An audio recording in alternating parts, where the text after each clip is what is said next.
In this video, we will be reviewing sections 6.1 to 6.4 for our test. So starting in section 6.1, we discussed the properties of exponents. So I'll work out just a couple of quick examples.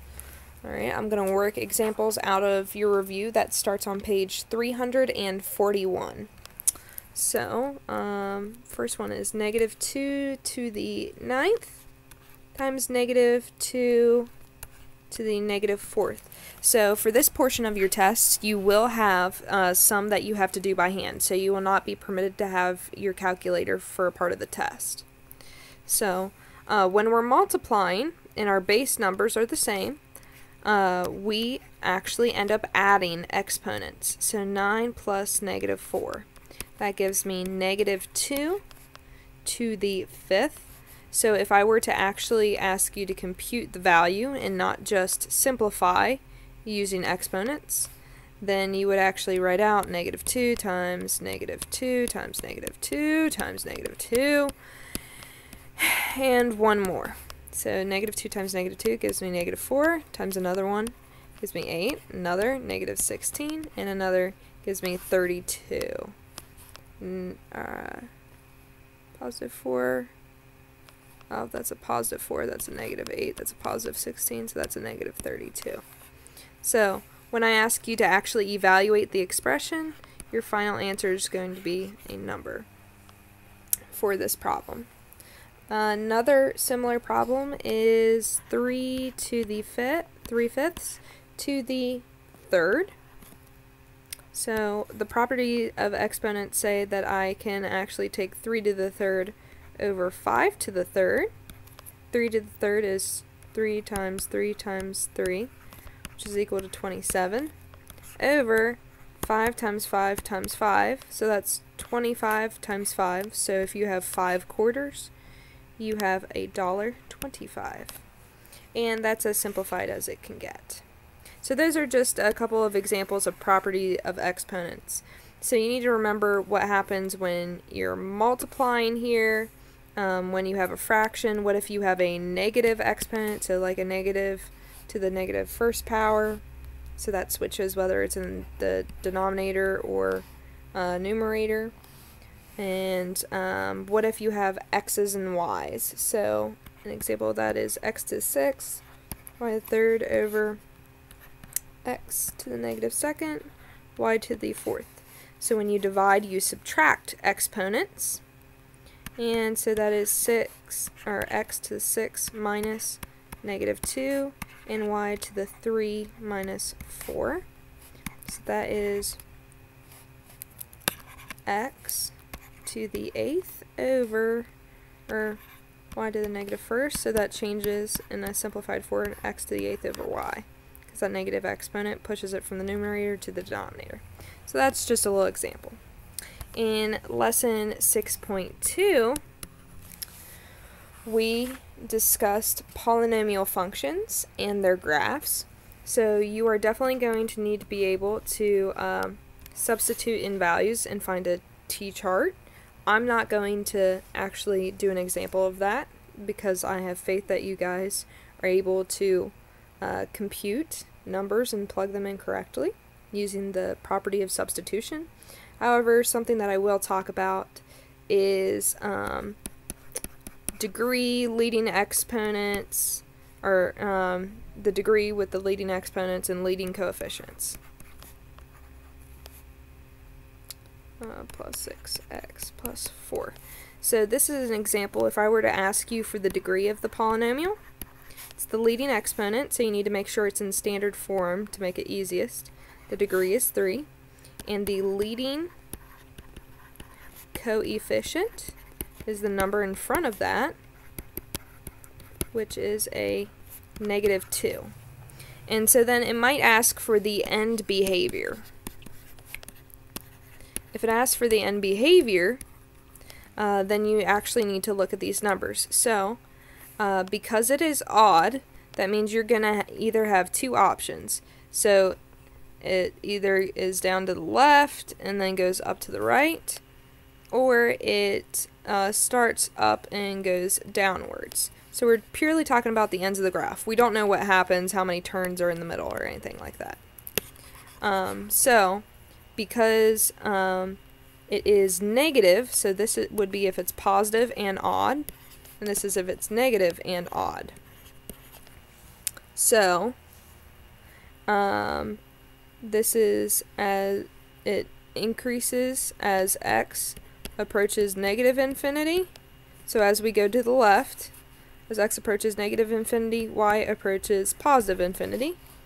And as x approaches positive infinity, as we go to the right, y goes down. That is how we write that. And if it's even, so if the degree is even, it would either be both ends are down or both ends are up. This is if it's even and positive, and even and odd. So you can look back in your book to see more examples for the rules and the examples they work out in the text.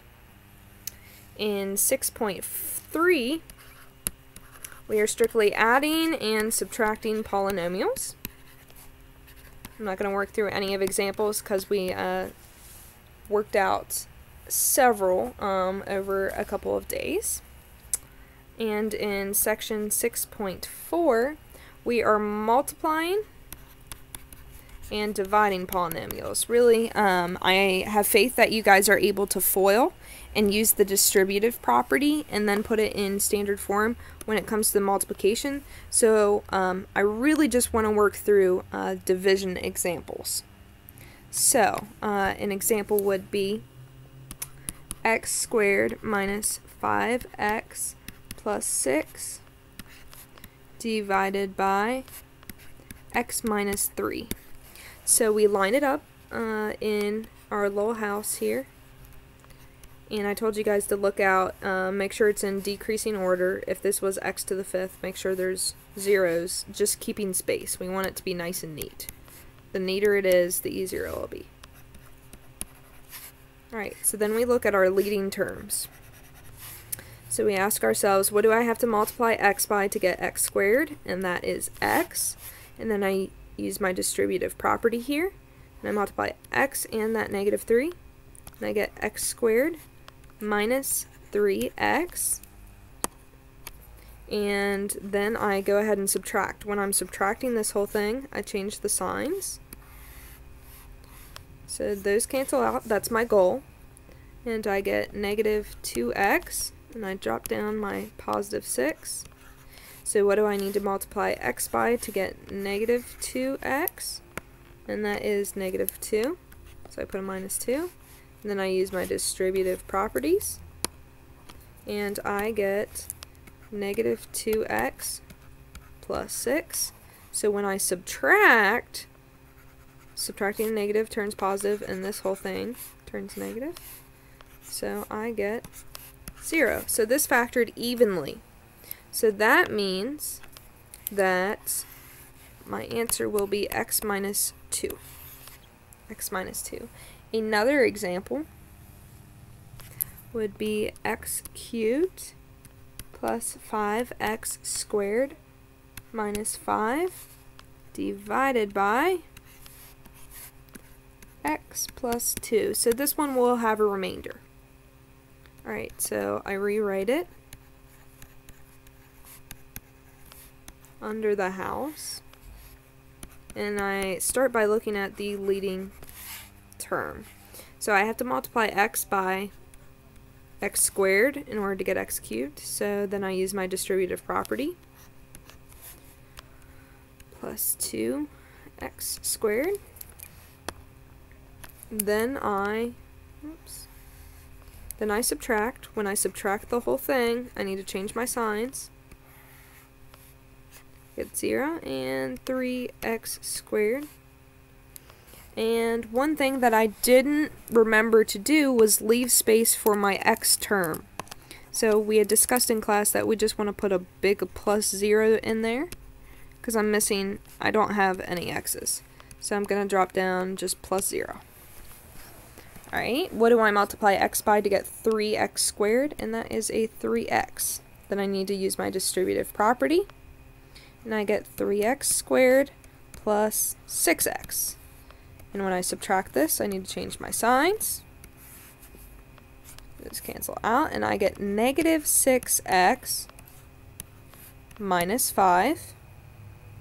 What do I multiply x by to get negative 6x? And that is a negative 6. So then I distribute that, and I get negative 6x minus 12.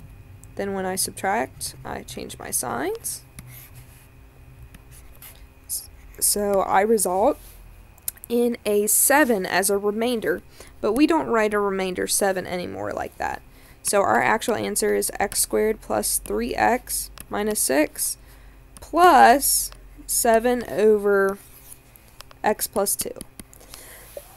I still want to divide 7 by x plus 2, but I can't at the moment. So this is your final answer, with the remainder written as a fraction. And we can do one more example. However, I'm going to work out an example with just numbers. So I'm going to do 4,900, so 4,900 divided by 27. Alright, I see how many times 27 goes into 49. It's 2 digits. Does it go into the 2-digit number? It does, only once. So I'm going to put a 1, and I multiply that. So I get 27, and I subtract. And make sure that they're nice and lined up. So that becomes 22, and drop your zeros down. Alright, 27 doesn't go into 22, so I need to figure out how many times 27 goes into 220. So if I multiply 27 by 10, I'm just going by instinct here, I get 270. And I know it's going to be less than that, so what if I multiply 27 by 9? I get 9 times 7 is 63, so 3, 6, 9 times 2 is 18, plus 6. And that's 24. Alright, we're getting closer. So what about 27 times 8? And I get 6, 5, 16 plus 5 is 216. That'll be just about perfect. So it goes in 8 times to 220. So that is 216. Subtract that, and I get 4. I bring down another 0. How many times does 27 go into 40? Once again, subtract, and I get 13. So 27 does not go into 13, and I'm out of digits here, so that's a remainder, but we don't write it like this anymore. We do write 181 plus 13 over 27, or you can write 181 and 13/27. That would be the same. Alright, so there's a couple of examples with numbers and with x's. So happy studying. If you need extra help, please feel free to see me tomorrow morning before the test.